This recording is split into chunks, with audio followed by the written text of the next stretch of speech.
Tollywood star hero power star Pawan Kalyan garu Andhra Pradesh రాష్ట్ర రాజకీయాల్లో number 1 key role play చేస్తున్న విషయం మనకందరికీ తెలిసిందే. తెలుగు ఇండస్ట్రీలో నెంబర్ 1 హీరో ఎలా అయ్యారో అలాగే ఆంధ్ర పాలిటిక్స్లో కూడా నెంబర్ 1 లీడర్ అయ్యారు పవన్ కళ్యాణ్ గారు. దీంతో పవన్ కళ్యాణ్ గారు ప్రస్తుతం ఆంధ్ర రాజకీయాలనే కాకుండా దేశవ్యాప్త రాజకీయాల్లో కూడా బాగా రాణిస్తున్న విషయం మనకందరికీ తెలిసిందే.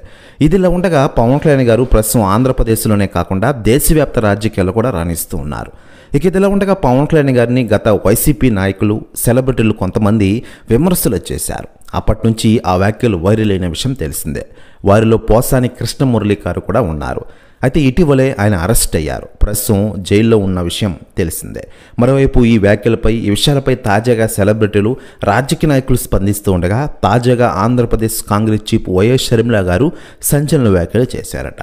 ఆమె మాట్లాడుతూ పవన్ కళ్యాణ్ గారు ఈరోజు ఆంధ్ర డిప్యూటీ సీఎంగా బాగా రాణిస్తూ ఉన్నారు.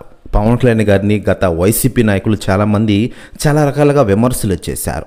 పవన్ కళ్యాణ్ గారిని తిట్టి చాలా పెద్ద తప్పు చేశారు అంటూ సంచలన వ్యాఖ్యలు చేశారట వైఎస్ షర్మిల గారు. ప్రస్తుతం వ్యాఖ్యలు వైరల్ అవుతున్నాయి టోటల్ ఆంధ్రప్రదేశ్ రాష్ట్ర రాజకీయాల్లో. ఇక పవన్ కళ్యాణ్ గారి విషయానికి వస్తే ప్రస్తుతం రాజకీయాలతో బిజీగా ఉంటేనే తెలుగు ఇండస్ట్రీలో తాను కంప్లీట్ చేసిన సినిమాలను కంప్లీట్ చేసే పనిలో ఫుల్ బిజీగా మారిపోయారు పవన్ కళ్యాణ్ గారు. ప్రస్తుతం హరిహర వీరమల్లు షూటింగ్తో ఫుల్ బిజీగా ఉన్నారు.